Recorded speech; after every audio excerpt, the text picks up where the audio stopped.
কাঠগোলাপ নামক সিনেমাকে নিষিদ্ধ করেছেন বাংলাদেশ সরকার। কেন? যেই সিনেমাটি 2023 সালে তৈরি করা হয়েছে। 2 বছর ধরে সিনেমা বাংলাদেশ চলচ্চিত্র বোর্ডের কাছে জমা দেওয়া হয়েছিল প্রদর্শনের অনুমতি চেয়ে। 2 বছর পরে সিনেমাটি বাংলাদেশের আইন লঙ্ঘন করেছে বলে প্রদর্শন করা যাবে না।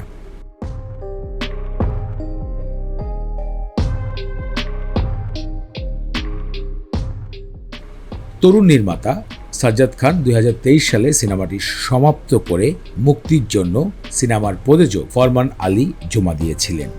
সাম্প্রতিক গণমাধ্যমে জানা গেছে, সিনেমাটি বাংলাদেশের আইন লঙ্ঘন করায় কোথাও যদি এই সিনেমাটি বাংলাদেশে প্রচার করা হয় তাহলে আইনগত ব্যবস্থা নেওয়া হবে।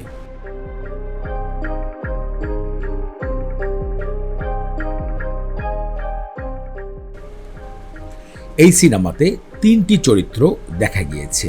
একজন গৃহিণী, একজন কর্পোরেট চাকরিজীবী, একজন শিক্ষিকা। এই 3 জনকে ঘিরেই কাঠগোলাপ গল্পটি সাজানো হয়েছে। সিনেমায় মুখ্য 3 চরিত্রে অভিনয় করেছে দিলরুবা দোয়েল, কেয়া, মেঘলা, মুক্তা।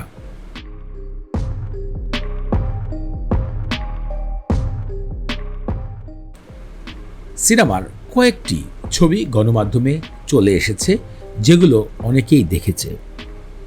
কি এমন লুকানো গল্প রয়েছে যেই কারণে পুরো বাংলাদেশে কোথাও কোনো প্ল্যাটফর্মে এই সিনেমা প্রচার করা নিষেধ জারি করেছে?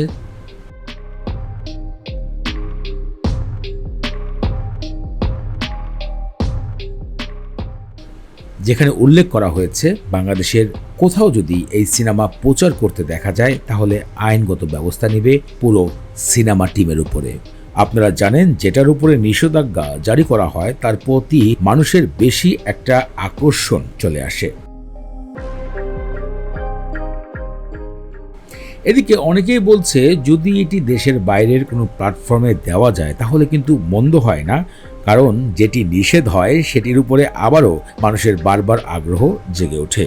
সম্প্রতি গণমাধ্যমে নিশ্চিত করা হয়েছে, 2 বছর বাংলাদেশ চলচ্চিত্র বোর্ডে আটকে থাকার পরে নিষেধ ঘোষণা করা হয়েছে সিনেমাটির ওপরে। দেশ বিদেশের এরকম আরও ইন্টারেস্টিং সিনেমা জগতের বিষয় জানার জন্য আমাদের ইউটিউব চ্যানেলটি সাবস্ক্রাইব করে রাখতে পারেন, শেয়ার করতে পারেন আপনার বন্ধুবান্ধবের সাথে।